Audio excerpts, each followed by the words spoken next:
আসসালামু আলাইকুম। ডিগ্রি প্রথম বর্ষে ইনকোর্স পরীক্ষার বিজ্ঞপ্তি। জাতীয় বিশ্ববিদ্যালয়ের 2024 খ্রিস্টাব্দের ডিগ্রি পাস ও সার্টিফিকেট কোর্স প্রথম বর্ষের ইনকোর্স পরীক্ষায় বিজ্ঞপ্তি প্রকাশ করা হয়েছে। 20 আগস্ট থেকে 10 সেপ্টেম্বর মধ্যে পরীক্ষা সম্পন্ন করতে হবে। বৃহস্পতিবার 14 আগস্ট জাতীয় বিশ্ববিদ্যালয়ের পরীক্ষা সংক্রান্ত বিজ্ঞপ্তিতে এ তথ্য জানানো হয়েছে।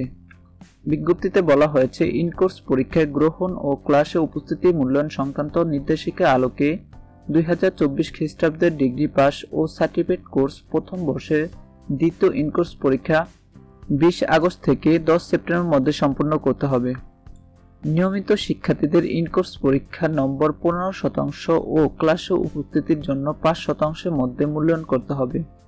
প্রিয় শিক্ষার্থীবৃন্দ, এই ছিল আজকের মতো ভিডিওটি ভালো লাগলে একটি লাইক করবে এবং চ্যানেলটি সাবস্ক্রাইব করবে।